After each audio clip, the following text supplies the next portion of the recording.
कभी कभी लगता है ना कि सरकार का काम कितना कॉम्प्लिकेटेड है, लेकिन सच तो ये है कि संसद में पास हुआ एक बिल भी हमारी आपकी जेब पर, हमारे हक पर और हमारे फ्यूचर पर सीधा असर डाल सकता है। तो चलिए समझते हैं इस पूरे इंटरेस्टिंग सफर को कि कैसे एक आइडिया एक कानून बन जाता है। तो ये कानून बनाने का प्रोसेस आखिर शुरू होता कहाँ से है? देखिए, ये कैसे से नहीं बल्कि क्यों से शुरू होता है। मतलब असल में इन कानूनों का हमारी जिंदगी पर क्या असर पड़ता है? और यही सवाल इस पूरी प्रक्रिया के सेंटर में है। सोचिए जरा, सिर्फ एक प्रपोजल और वो पूरे देश की डायरेक्शन बदल सकता है। पर कैसे? देखिए, एक कानून का इम्पैक्ट बहुत बड़ा हो सकता है। जैसे गुड्स एंड सर्विसेज टैक्स यानी जीएसटी को ही ले लीजिए। इसने क्या किया, देश भर में जो दर्जनों टैक्सेस लगते थे उन सबको हटाकर एक सिंगल सिंपल टैक्स सिस्टम बना दिया। या फिर सिटीजनशिप अमेंडमेंट एक्ट यानी सीएए का उदाहरण देखिए। ये कानून डिफाइन करता है कि नागरिकता के नियम क्या होंगे। इससे ये भी पता चलता है कि कानून कैसे समाज को शेप दे सकते हैं और कभी-कभी पूरे देश में एक बड़ी बहस का कारण भी बन सकते हैं। और फिर राइट टू इन्फॉर्मेशन एक्ट यानी आरटीआई जैसे कानून भी हैं। ये तो कमाल के हैं। ये वो कानून हैं जो पावर को सीधे आम आदमी के हाथ में देते हैं। तो हमने देखा कि कानूनों का असर कितना गहरा होता है। अब चलिए ये समझते हैं कि आखिर ये आइडियाज कानून का रूप लेते कैसे हैं। इस सफर में ना दो वर्ड्स सबसे इंपॉर्टेंट हैं, बिल और एक्ट। बिल को आप एक रेसिपी की तरह समझ सकते हैं। ये कानून का सिर्फ एक प्रपोजल है, एक ड्राफ्ट है। और जब ये पूरी तरह से पास हो जाता है, मतलब संसद से हरी झंडी मिल जाती है, तो ये बन जाता है एक्ट यानी एक ऑफिशियल कानून।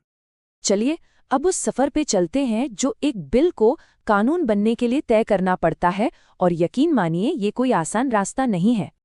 इसे आप 5 स्टेप हर्डल रेस की तरह देख सकते हैं। पहला, बिल को संसद में इंट्रोड्यूस किया जाता है। दूसरा, इस पर जबरदस्त बहस होती है। तीसरा, एक कमेटी इसकी बारीकी से जांच पड़ताल करती है। चौथा, संसद के दोनों सदनों लोकसभा और राज्यसभा में इस पर वोटिंग होती है। और आखिरी हर्डल, राष्ट्रपति की मंजूरी। इसके बाद ही ये बिल आखिरकार एक कानून बनता है। लेकिन कहानी में एक ट्विस्ट है। हर बिल एक जैसा नहीं होता। इनके कह सकते हैं 4 अलग-अलग फ्लेवर्स होते हैं, और ये इस बात पर डिपेंड करता है कि उन्हें कौन और क्यों पेश कर रहा है। सबसे पहले हैं मनी बिल्स। जैसा नाम से ही जाहिर है, ये सीधे पैसे से जुड़े होते हैं, जैसे टैक्स। ये इतने इंपॉर्टेंट हैं कि इन्हें सिर्फ लोकसभा में ही लाया जा सकता है। फिर आते हैं गवर्नमेंट बिल्स, जिन्हें मिनिस्टर्स पेश करते हैं और ये सरकार की पॉलिसीज को दिखाते हैं। इसके बाद है प्राइवेट मेंबर्स बिल्स, जो वो सांसद लाते हैं जो मंत्री नहीं हैं, अक्सर उन मुद्दों पर जो सरकार की प्रायोरिटी लिस्ट में नहीं होते। और आखिर में प्राइवेट बिल्स, जो किसी खास इंसान या ऑर्गेनाइजेशन के लिए होते हैं। कभी कभी किसी कानून का मकसद बहुत बड़ा रिफॉर्म लाना होता है, लेकिन ऐसे सुधारों का रास्ता अक्सर मुश्किलों से भरा होता है। इसका एक अच्छा उदाहरण है 2020 के फार्म लॉज, जिनका मकसद एग्रीकल्चरल सेक्टर में सुधार करना था।